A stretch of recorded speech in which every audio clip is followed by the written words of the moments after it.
Students, आपण मागच्या व्हिडिओमध्ये सायक्लोट्रॉनचं थेरी बघितलेलं आहे. सायक्लोट्रॉनमध्ये पॉझिटिव्हली चार्ज पार्टिकल्स आपण ॲक्सलरेट करतो आणि त्याच्या व्हेलॉसिटीचा फॉर्म्युला, कायनेटिक एनर्जीचा फॉर्म्युला, हे सगळे फॉर्म्युले आपण बघितलेले आहेत. Kinetic energy of the particle which is ejected by the सायक्लोट्रॉनमधून जेव्हा पॉझिटिव्ह चार्ज पार्टिकल्स किंवा आयन्स आपण ॲक्सलरेट करतो आणि बाहेर काढतो, तेव्हा त्याच्या कायनेटिक एनर्जीचा फॉर्म्युला आपण kinetic energy of the particle which is coming out of the cyclotron, q square b square r max square upon 2m असा आपण फॉर्म्युला बघितलेला आहे. क्यू म्हणजे ज्या चार्ज पार्टिकलला आपण ॲक्सिलेट केलं तो, बी म्हणजे अप्लाइड मॅग्नेटिक फील्ड किती आहे, त्यानंतर आर मॅक्स म्हणजे सायक्लोट्रॉनमधली जी सर्वात शेवटची शेवटचं सर्कल जेव्हा तो पार्टिकल करतो आणि बाहेर येतो, हे आपल्याला आठवत असेल. हे first D, this is second D. आणि जेव्हा पार्टिकल इथून तुम्ही सोडता तो असा सर्क्युलेट करत करत असा तो येतो आणि प्रत्येक वेळेला त्याची व्हेलॉसिटी वाढत जाते. एक लक्षात घ्या, या गॅपमध्ये असलेलं जे इलेक्ट्रिक फील्ड आहे, ज्या काही फ्रिक्वेन्सीने आपण ते अप्लाइड केलेलं आहे, तर अप्लाइड फील्ड, इलेक्ट्रिक फील्ड जे आहे ते गॅपमध्ये आहे आणि डीजमध्ये मॅग्नेटिक फील्ड आहे जे डीजच्या प्लेनला परपेंडिक्युलर आहे. म्हणजे डीजच्या आतमध्ये फक्त मॅग्नेटिक फील्ड आहे आणि डीच्या गॅपमध्ये फक्त इलेक्ट्रिक फील्ड आहे. Electric field is present in the gap between the two dees. Electric field is present in the gap between the two dees. There is no magnetic field here, but here in the dees magnetic field is there.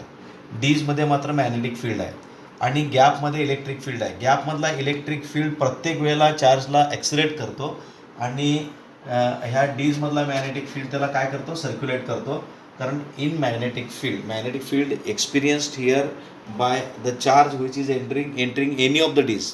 दोन्हीपैकी कोणत्याही डीमध्ये तो charge जेव्हा जातो तो perpendicular magnetic field experience करतो आणि त्यामुळे सर्क्युलेट केला जातो. आणि शेवटचा सर्कल जेव्हा तो करतो, असा शेवटचा सर्कल म्हणजे आर मॅक्स असतो आणि तिथून तो बाहेर काढला जातो. म्हणजे इथून त्याला डिफ्लेक्ट केलं जातं आणि टार्गेटवर बंबार्ड होऊ दिलं जातं. This is target T.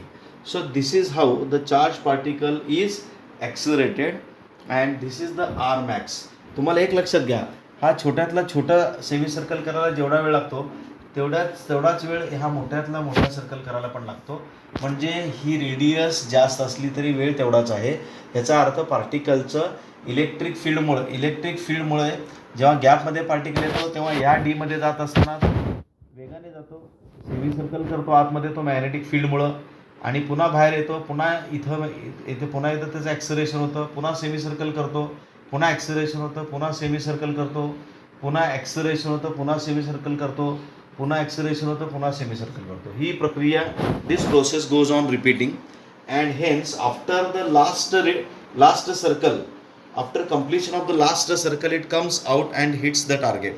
In this way, in case of cyclotron, the kinetic energy achieved by the charged particle will be q square b square r max square upon 2m, where m is mass of the charged particle, q is the charge of the charged particle, b is the magnetic induction which is applied, which is around 1.5 Tesla.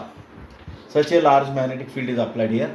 R max means the last radius of the last circle in which the charged particle moves. अशा पद्धतीचं हे आहे. तर हे आपण मागच्या वेळेला बघितलेलं आहे. आता मी तुम्हाला या वेळेला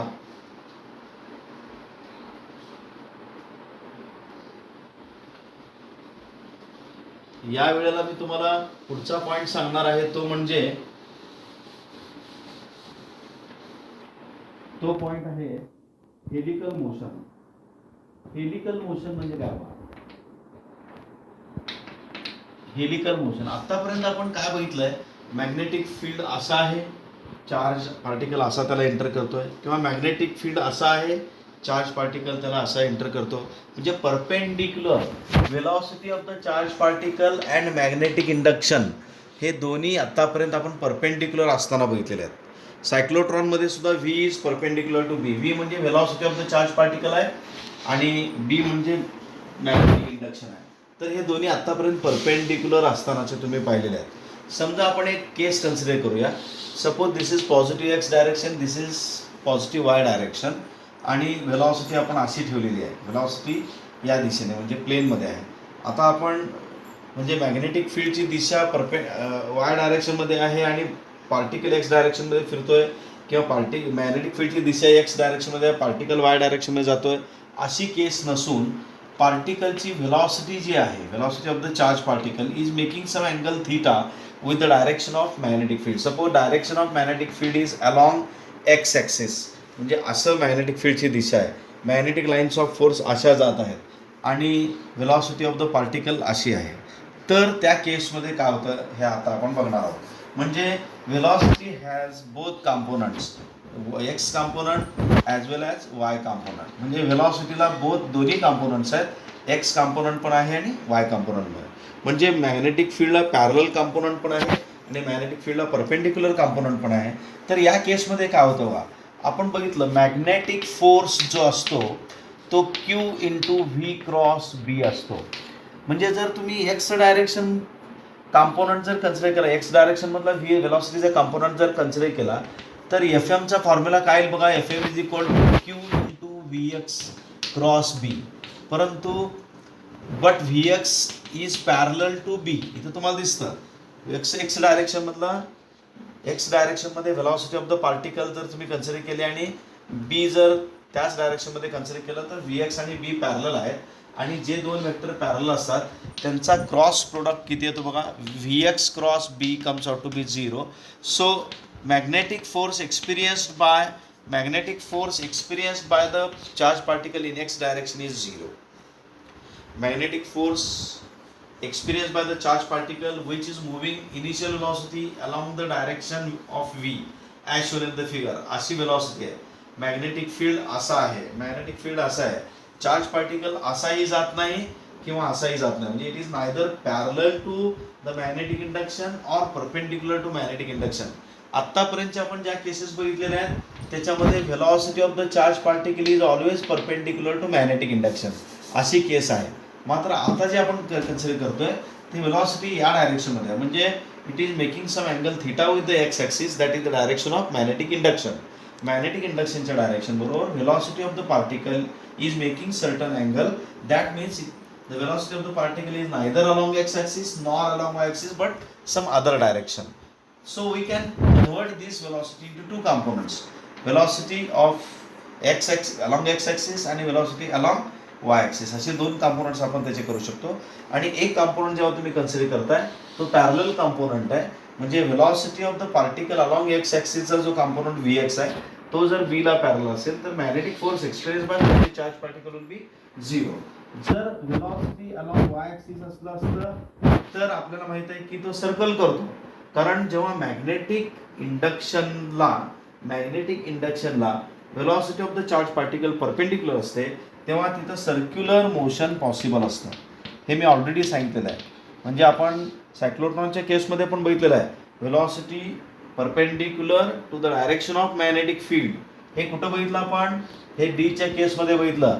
समजा हे दोन डीज आहेत आणि जेव्हा आपण इथं चार्ज पार्टिकल सोडतो, इथून सोडल्यानंतर जेव्हा तो परपेंडिक्युलरली आणि मॅग्नेटिक फील्ड तर ह्या प्लेनला परपेंडिक्युलर आहे, म्हणजे मॅग्नेटिक फील्ड असं आहे आणि व्हेलॉसिटी अशी आहे, म्हणजे ते दोघं एकमेकाला परपेंडिक्युलर आहेत, तेव्हा तो सर्क्युलर मोशन करतो.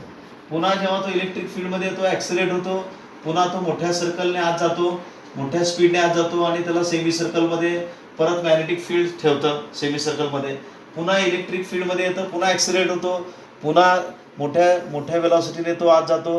वेलॉसिटी मॅग्नेटिक फील्ड चेंज करत नाही तर इलेक्ट्रिक फील्ड चेंज करतं. Velocity of the charge particle acceleration जे होतं ते इलेक्ट्रिक फील्डमुळे होतं. व्हेलॉसिटी वाढते कशामुळं, इलेक्ट्रिक फील्डमुळे. म्हणजे ॲक्सिलरेशन कशामुळे होतं, electric force experience by the charge particle in the gap between the two dees. आणि magnetic field just keeps that charge particle in circulating it or circular मोशनमध्ये ठेवतं. म्हणजे मॅग्नेटिक फील्ड त्याचं ॲक्सेलरेशन करत नाही, कुणाचं, चार्ज पार्टिकलचं, तर इलेक्ट्रिक फील्ड करतं. तर इथं आपण समजा जर वाय कंपोनंट बघितलं तर ते सर्क्युलर मोशन करतं. मात्र त्याची मोशन अशी असल्यामुळं neither x axis nor along Y axis त्याची मोशन आहे, त्यामुळं तो अशी हेलिकल मोशन करत जातो, म्हणजे असा सर्क्युलेट होत जातो. म्हणजे हे जे सर्कलचे प्लेन आहेत ते परपेंडिक्युलर टू मॅग्नेटिक फील्ड आहे. मॅग्नेटिक फील्डची दिशा ही आहे, magnetic field is along X axis आणि सर्क्युलर मोशन या प्लेनमध्ये आहे. म्हणजे circular motion is perpendicular to the direction of magnetic field. याला आपण हेलिकल मोशन असं म्हणतो. म्हणजे चार्ज पार्टिकल हेलिक्सच्या स्वरूपात पुढे जातो, neither in straight line nor in a single circle, परंतु असा तो हेलिक्सच्या फॉर्ममध्ये जातो. आणि हे हेलिक्स जे आहे ते तुम्हाला या पद्धतीने दिसतात. तर आपण याला हेलिकल मोशन म्हणतो.